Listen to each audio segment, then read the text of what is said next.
الحمد للہ رب العالمین، الصلاة والسلام علی سید الانبیاء والمرسلین وعلی آلہ واصحابہ اجمعین، اما بعد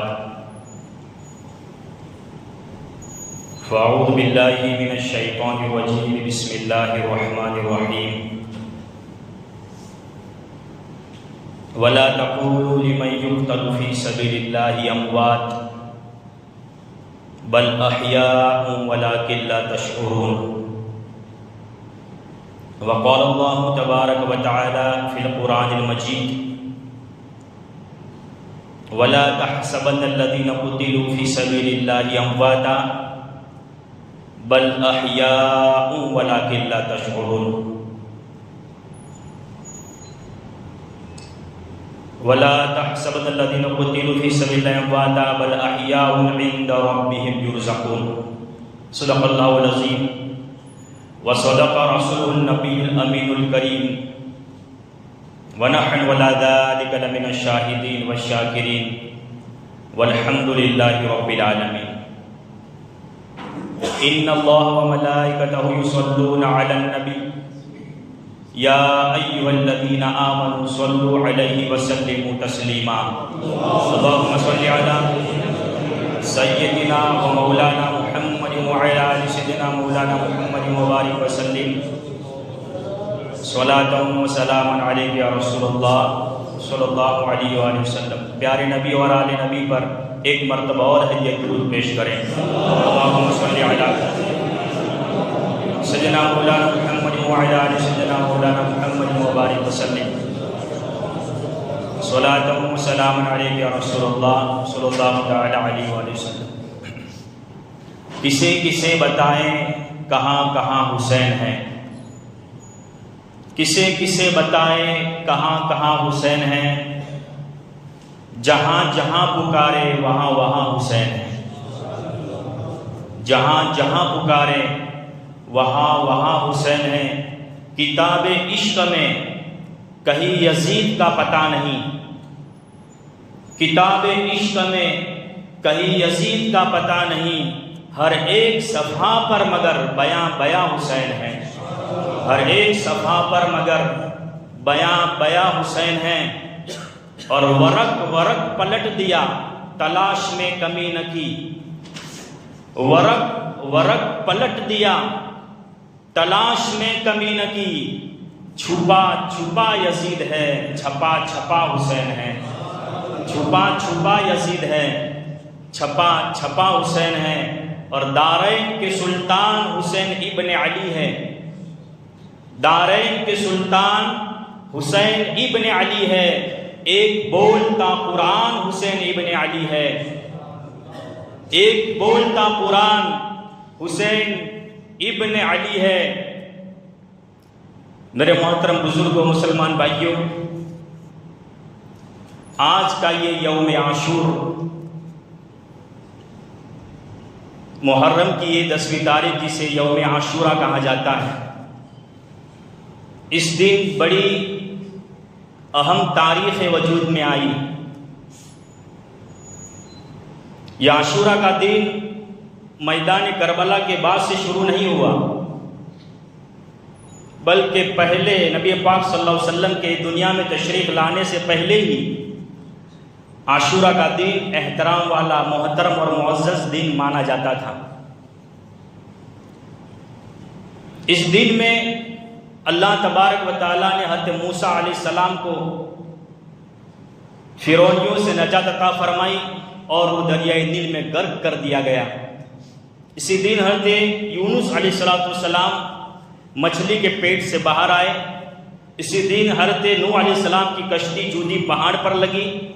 اسی دن حضرت ابراہیم علیہ السلام نمرود کی آگ سے صحیح سلامت باہر تشریف لائے، اور اسی دن سیدہ کا لال حضرت علی شیر خدا کا لقب جگر حضرت امام حسین رضی اللہ تعالیٰ عنہ کربلا کے میدان میں آپ شہید کر دیے گئے۔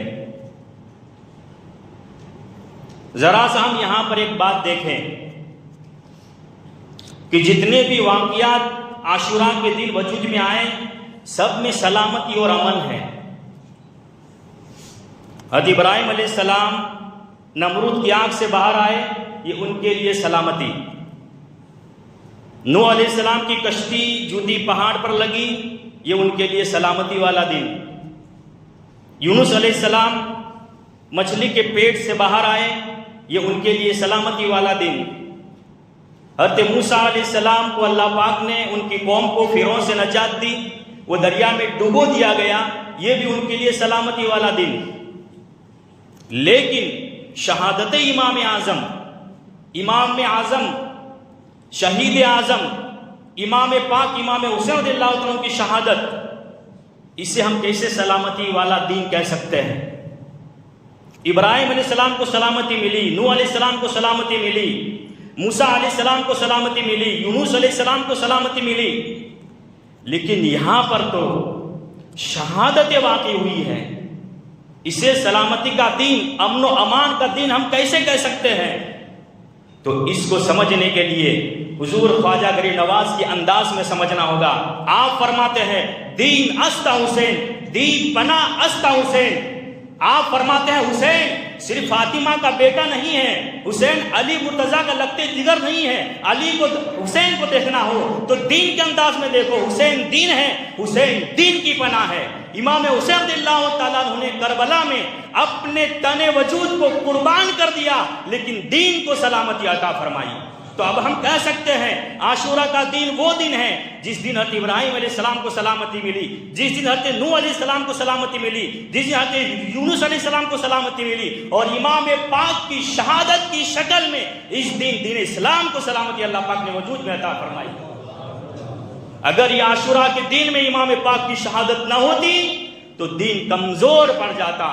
دین کو جو طاقت ملی ہے، دین کو جو سلامتی ملی ہے، دین اسلام کو جو عظمت ملی ہے، وہ شہادت امام پاک کی صورت میں ملی ہے۔ کربلا پاک سے ہمیں بہت سارے سبق سیکھنے ملتے ہیں۔ صرف یہ ایک واقعہ نہیں ہے، یہ ایک سٹوری نہیں ہے، یہ ایک حادثہ نہیں ہے، بلکہ امت کے لیے ایک بہت بڑا درس ہے واقعہ کربلا۔ ہم دیکھیں، ہم سمجھتے چلے آہستہ آہستہ اس پورے واقعہ کو، اس پوری تاریخ کو، کہ کربلا کے میدان میں دو جماعتیں تھیں۔ ایک جماعت پاک جماعت تھی، ایک جماعت لعنتی جماعت تھی۔ ایک یزید کی جماعت تھی، ایک عمر سعد کی جماعت تھی، عبداللہ زیاد کی جماعت تھی، ایک امام پاک کی پاک جماعت تھی۔ لیکن کیا کلمہ ایک ہی طرف تھا؟ کیا امام پاک کے ساتھی ہی صرف کلمہ پڑھتے تھے، لا الہ الا اللہ محمد رسول اللہ کے ورد صرف ایک ہی طرف تھا؟ نہیں، کلمہ دونوں طرف تھا۔ ابن زیاد بھی کلمہ پڑھتا تھا، عمر سعد بھی کلمہ پڑھتا تھا، خلی بھی کلمہ پڑھتا تھا، سنان بن انس بھی کلمہ پڑھتا تھا، حرملہ بھی کلمہ پڑھتا تھا، سب کلمہ پڑھتے تھے۔ اس طرف حور بن ریاحی بھی کلمہ پڑھتے تھے، ان کے بھائی مصعب بھی کلمہ پڑھتے تھے، فیروز غرام بھی کلمہ پڑھتے تھے، حبیب ابن مظاہر بھی کلمہ پڑھتے تھے۔ کلمہ دونوں طرف تھا۔ لیکن کیا جو یہ کہا جاتا ہے کہ جتنے بھی کلمہ پڑھنے والے ہیں وہ سب ہمارے کلمہ شریک بھائی ہیں، جتنے بھی کلمہ پڑھنے والے وہ سب ہمارے کلمہ شریک بھائی ہیں، تو کیا ابن زیاد یہ ہمارا کلمہ شریک ہوا؟ عمر سعد یہ ہمارا کلمہ شریک ہوا؟ حرملہ جس نے علی اصغر کی حلق میں تیر چلایا، کیا یہ ہمارا کلمہ شریک ہوا؟ ہم تو کیا، ہمارا مومنوں کا ایک چھوٹا بچہ بھی جس نے واقعہ کربلا کو سمجھا ہے، کبھی بھی انہیں اپنا کلمہ شریک بھائی کہنے کے لیے تیار نہیں۔ لیکن اس طرف دیکھیے، امام پاک کی جماعت میں دیکھیں، حور بن ریاحی ہمارے کلمہ شریک بھائی ہے، مصعب ابن ریاحی ہمارے کلمہ شریک ہے، حبیب بن مظاہر ہمارے کلمہ شریک ہے، بلکہ کلمہ شریک نہیں بلکہ ہمارے آقا و سردار ہے۔ تو اب کیا نتیجہ نکلا؟ نتیجہ یہ نکلا کہ کلمہ دونوں طرف تھا، فرق ایک بات کا تھا، یزیدی فوج میں کلمہ تھا، اہل بیت کی محبت نہیں تھی۔ امام پاک کی جماعت میں کلمہ بھی تھا اور اہل بیت کی محبت تھی، اسی لیے کہا گیا کہ مسلمان کی پہچان ہے کلمہ، لیکن کلمہ کی پہچان حسین ابن علی ہے۔ اسی لیے ہمیشہ اپنی زندگی میں یاد رکھنا کہ صرف کلمہ دیکھ کر کے ہر ایک کو اپنا امام مت بنا لینا۔ صرف کلمہ دیکھ کر ہر ایک کو اپنا امام مت بنا لینا، کلمہ کے ساتھ دیکھنا کہ ایمان کی شرط اہل بیت کی محبت ہے کہ نہیں، کیونکہ امام کی نماز کے پیچھے مقتدیوں کی نماز اسی وقت درست ہو سکتی ہے جب امام کا ایمان کامل ہو۔ اگر امام کا ایمان ہی کامل نہیں تو امام کی نماز بھی نہیں ہوتی، پیچھے مقتدیوں کی نماز بھی نہیں ہوتی، چاہے وہ مدینہ کی مسجد ہو چاہے مکہ معظمہ کی مسجد ہو۔ اسی لیے زندگی میں یہ فارمولہ یاد رکھنا جو سبق ہمیں کربلا معلی سے ملا ہے کہ صرف کلمہ دیکھ کر کے کسی کو اپنا امام ہرگز مت بنانا، کلمہ کے ساتھ دیکھنا کہ ساتھ ساتھ اہل بیت کی محبت ہے کہ نہیں ہے۔ اگر کلمہ کے ساتھ اہل بیت کی محبت ہے تو صرف وہ ہمارا امام نہیں بلکہ ہمارا آقا اور سردار ہے۔ تو کربلا معلی ہمیں یہ پیغام دیتا ہے کہ دنیا میں آنے والا انسان ہمیشہ رہنے کے لیے نہیں آیا، اسے ایک نہ ایک دن اس دنیا کو چھوڑ کر کے جانا ہے۔ ہم ذرا دیکھیں کہ امام پاک کو کیا جینے کی خواہش نہیں رہی ہوگی؟ امام حسین رضی اللہ تعالیٰ عنہ کے دل میں کیا تمنا نہیں تھی کہ میں زندہ رہوں، میں اپنے علی اکبر کو زندہ دیکھوں، اپنے علی اصغر کو زندہ دیکھوں، اپنے بھتیجے امام قاسم کو زندہ دیکھوں؟ کیا امام حسین کے دل میں زندہ رہنے کی تمنا نہیں تھی؟ لیکن آج بھی کربلا معلی سے امام پاک کی یہ صدا ہمیں جھنجھوڑ کر کے کہہ رہی ہے کہ دنیا میں آنے والا انسان یاد رکھ تو ہمیشہ رہنے کے لیے نہیں آیا ہے، آنے والا انسان ایک نہ ایک دن اس دنیا کو چھوڑ کے جانے والا ہے۔ اگر تجھے ہمیشہ زندہ رہنا ہے تو اپنی جان دے کر کے اسلام کو زندہ رکھو۔ اگر تم اپنی جان دے کر کے اسلام کو زندہ رکھو گے تو دنیا کا انسان تمہیں زندہ کہے نہ کہے، اللہ پاک کا کلام تمہاری زندگی کا اعلان کرے گا اور یہ برملا کہتا ہوا نظر آئے گا، وَلَا تَقُولُوا لِمَن يُقْتَلُ فِي سَبِيلِ اللَّهِ أَمْوَاتٌ بَلْ أَحْيَاءٌ وَلَٰكِن لَّا تَشْعُرُونَ۔ اے اللہ کے بندو، جو اللہ کی راہ میں شہید ہو جائے انہیں مردہ ہرگز مت کہنا، وہ زندہ ہے، تم ان کی زندگی کو سمجھ نہیں سکتے۔ تو امام پاک کا یہ پیغام ہے کربلا معلی سے۔ اور امام حسین رضی اللہ تعالیٰ عنہ جنہوں نے بڑی مستعدی کے ساتھ، بڑے عزم و ہمت کے ساتھ اپنے نانا کے وعدے کو وفا کیا۔ بچپن کا زمانہ ہے، مسجد نبوی کے اندر پیارے آقا صلی اللہ علیہ وسلم عصر کی نماز ادا کر رہے ہیں، اتنے میں امام حسین رضی اللہ تعالیٰ عنہ آ جاتے ہیں، نانا کے کندھے پر سوار ہو جاتے ہیں۔ بچپن ایسا ہے، آپ بچے ہیں، پیارے آقا صلی اللہ علیہ وسلم سجدے میں گئے، امام حسین رضی اللہ تعالیٰ عنہ آپ کے پیٹھ پہ سوار ہو گئے، نانا نے اپنے سجدے کو لمبا کر دیا، اللہ پاک کی عبادت میں مشغول تھے نبی پاک صلی اللہ علیہ وسلم، آپ نے اپنے سجدے کو لمبا کر دیا، اور نانا نے یہ سجدہ اپنی مرضی سے لمبا نہیں کیا بلکہ اللہ پاک کی مرضی سے لمبا کیا، اس لیے کہ نبی پاک صلی اللہ علیہ وسلم کا ہر کام اللہ کی مرضی کے بغیر نہیں ہوا کرتا۔ جب تک امام پاک نانا کی پشت پر سوار رہے، پیارے آقا صلی اللہ علیہ وسلم نے سجدے سے سر نہیں اٹھایا۔ کیا سمجھا آپ نے؟ کیا امام حسین صرف کھیلتے کھیلتے نانا کی پیٹھ پر سوار ہو گئے تھے؟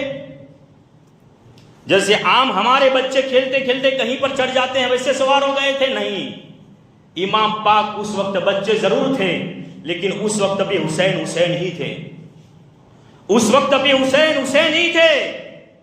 امام حسین کا انداز پوری زندگی کا یہ بتاتا ہے کہ مسجد نبوی میں نانا کی پیٹھ پر امام حسین صرف کھیلنے نہیں چڑھے تھے بلکہ امام حسین نانا کی پیٹھ پر چڑھ کر غور سے نانا کا سدا دیکھ رہے تھے، کیونکہ امام حسین کو معلوم تھا کہ ایک وقت وہ آئے گا کہ مجھے کربلا کی سرزمین پر تپتی ریت پر کھنجروں کے نیچے سدا کرنا ہے۔ میں آج نانا کا سدا غور سے دیکھ لوں تاکہ میں کربلا کے میدان میں اس انداز سے سدا کروں کہ ایک بار نانا کے مسیح نبی کے سدے کی یاد کربلا میں پھر تازہ ہو جائے، اور میرا آخری سدا دیکھ کر کے نانا کے سدے کی یاد یہاں پر دوڑانے لگے۔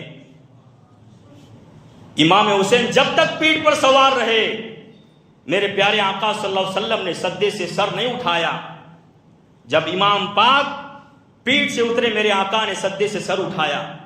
امام پاک نے اس کا بھی بدلہ، اس کا بھی احسان کربلا کے میدان میں امت کے لیے دے دیا۔ آپ نے یہ اعلان کر دیا کربلا کے میدان سے، لوگوں میں نانا کی پیٹھ پر سوار ہوا تھا، جب تک میں سوار تھا میرے نانا نے سدے سے سر نہیں اٹھایا تھا۔ آج میں بھی نانا کی اس ادا کو ادا کر رہا ہوں کہ میرے لیے میرے نانا نے مسیح نبی میں لمبا سدا کیا تھا، آج میں نانا کے دین کے لیے کربلا کی سرزمین پر اتنا لمبا سدا کروں گا کہ مجھے سدے میں جاتے ہوئے تو ہر کوئی دیکھے گا، لیکن سدے سے سر اٹھاتے ہوئے قیامت تک مجھے کوئی نہیں دیکھ سکے گا۔ اس لیے زمانے نے دیکھا کہ کربلا میں امام پاک نے سجدہ تو کیا، آپ کو سدے میں جاتے ہوئے ہر ایک نے دیکھا، لیکن سدے سے سر اٹھاتے ہوئے کسی نے نہیں دیکھا۔ یہ دین کی وفاداری تھی امام حسین رضی اللہ تعالیٰ عنہ کی، اور آپ نے اپنا سر سدے میں دے کر امت کو یہ پیغام دیا، لوگوں اگر زندہ رہنا ہے تو حسینی جذبہ پیدا کر کے زندہ رہو۔ یہ زندگی ہمیشہ باقی نہیں رہنے والی، یزیدی بن کے نہیں بلکہ حسینی بن کے زندہ رہو۔ اور حسینی وہ ہوتا ہے جو اپنی گردن تو دے سکتا ہے لیکن نانا کے دین پر ایک آنچ نہیں آنے دیتا۔ حسین وہ ہوتا ہے جو اپنے سر کو سجدے میں کٹا سکتا ہے لیکن نانا کی لائی ہوئی نماز کا ایک بھی سجدہ قضا نہیں ہونے دیتا۔ اگر آج ہم حسینی ہونے کا دعویٰ کرتے ہیں تو ہمارا یہ عزم مصمم ہونا چاہیے کہ ہم اس نماز کی حفاظت کریں جو نماز ہمیں نانا کی معراج سے ملی، اور اس نماز کو زندگی کربلا معلی سے ملی۔ اس نماز کی پابندی کرے جو نماز ہمیں معراج کی شب نانا کے صدقے میں اللہ پاک نے عطا فرمائی، اور اس نماز کو زندگی کربلا معلی میں امام پاک نے عطا فرمائی۔ اس طریقے سے اس جذبے کے ساتھ اپنی زندگی کو گزارا کرے۔ اور یہ جو پورا واقعہ کربلا ہے، یہ اس طریقے سے آج اتنا شہرت کے ساتھ یاد کیوں کیا جاتا ہے؟ کیا صرف کربلا کے اندر جنگ ہوئی؟ اس سے پہلے کوئی جنگ نہیں ہوئی؟ کیا صرف امام حسین ہی شہید ہوئے؟ اس سے پہلے کوئی شہادت نہیں ہوئی؟ جنگ بدر جیسا عظیم مارکا لڑا گیا، جنگ احد جیسی عظیم جنگ ہوئی، جنگ حنین اور جنگ خندق جیسی عظیم جنگیں ہوئی جن کا تذکرہ صراحت کے ساتھ اللہ پاک نے قرآن مجید میں بیان فرمایا ہے۔ امام پاک سے پہلے امیر حمزہ شہید کیے گئے، حضرت عثمان غنی کی شہادت ہوئی، مولائے کائنات کی شہادت ہوئی، حضرت عمر ابن خطاب کی شہادت ہوئی۔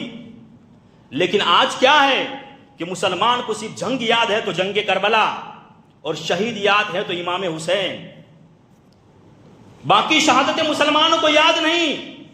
آخر اس میں کیا اثر ہے؟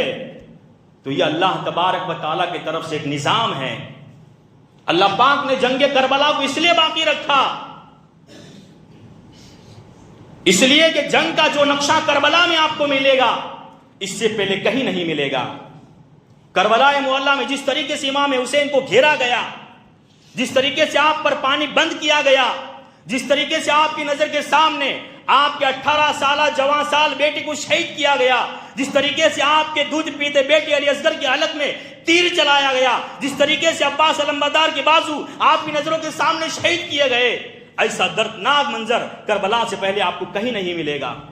اس لیے اللہ تبارک و تعالیٰ نے اس واقعے کو باقی رکھا تاکہ میرے محبوب کے امتی جب ان پر کوئی تکلیف آئے، کوئی مصیبت آئے تو وہ تکلیفوں کو دیکھ کر کے، مصیبتوں کو دیکھ کر کے دین کے راہ سے اپنے قدم کو ڈگ نہ مگائے، بلکہ یہ دیکھ کر کے ثابت قدم رہے کہ دنیا میں آنے والی، دین کی خاطر آنے والی مصیبتوں کا سامنا کرنا یہ اللہ کے نبی کے نواسوں کی سنت ہے۔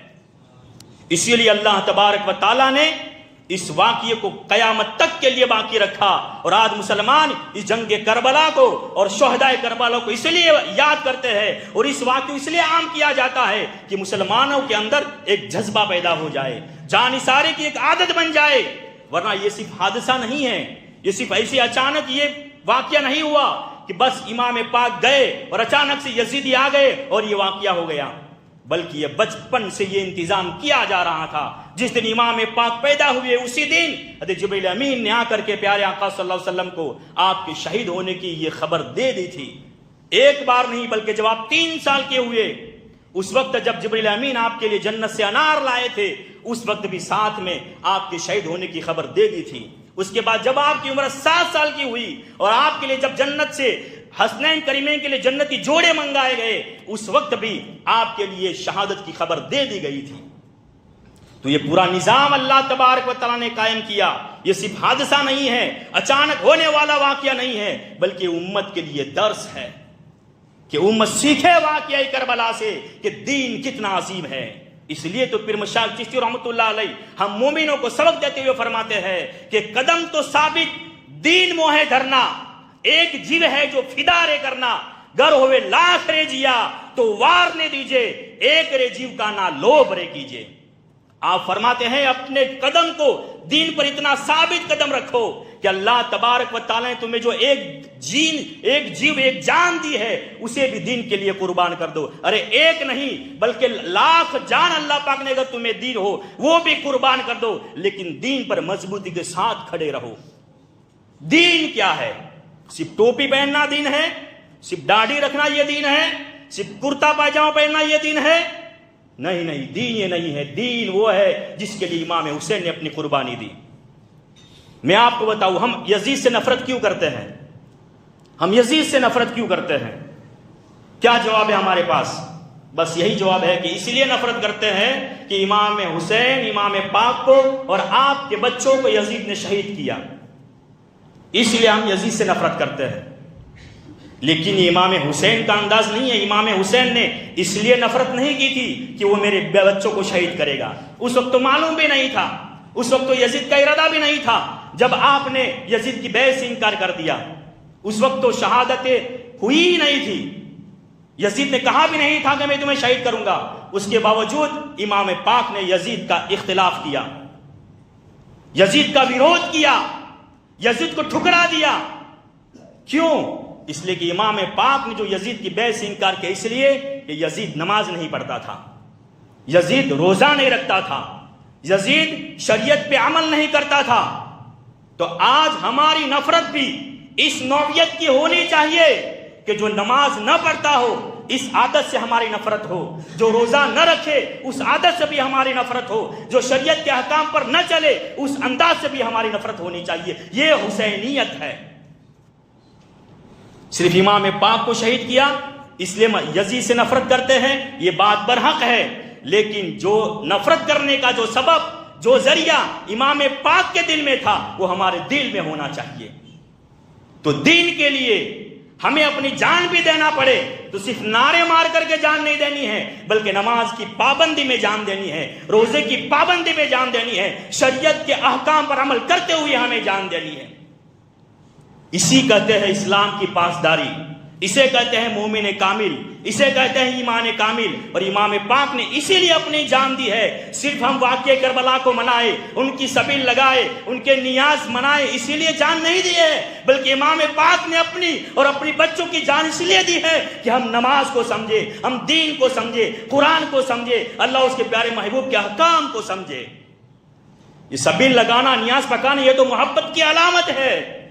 لیکن جس چیز کے لیے امام پاک نے اپنے تن کی قربانی دے دی ہمیں اس پر عمل کرنا ہے اور اہل بیت کی محبت کو دل میں بسانا ہے۔ اب محبت کسے کہتے ہیں؟ تو پیر مشایخ باور رحمۃ اللہ علیہ فرماتے ہیں صحیح کری نیہ کری ریتا کہ حکم شیش چڑھاوے، جو ہے جس کو جگ مچاتا کام بھی اس کا چاوے۔ آپ فرماتے ہیں کسی سے محبت کرنے کی یہ نشانی ہے کہ وہ اس سے محبت کرتا ہے، اس کی علامت یہ ہے کہ جس کو جس سے محبت ہوتی ہے اس کے عمل کو اپنی زندگی میں لاگو کرتا ہے، اس کا جو انداز ہے، اس کا جو عمل ہے، اس کی جو عادت ہے اس کو اپنی زندگی میں لاگو کرتا ہے، اسے کہتے ہیں حقیقی محبت۔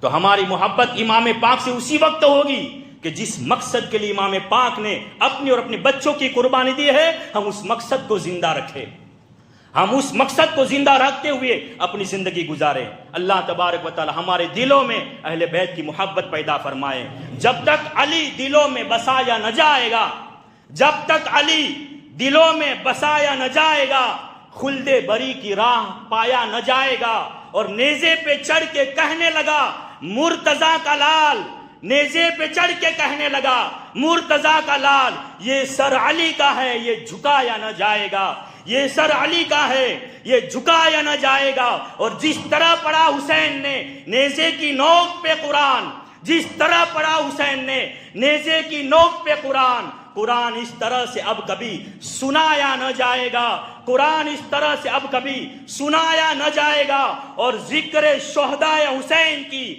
یادیں قائم ہیں آج بھی، ارے پھوکوں سے یہ چراغ بجھایا نہ جائے گا۔ اللہ تبارک و تعالیٰ مجھے بھی اور آپ سب کو اس شہادت کی حقیقت کو، اصلیت کو سمجھنے کی توفیق عطا فرمائے، آمین و مال بلاغ۔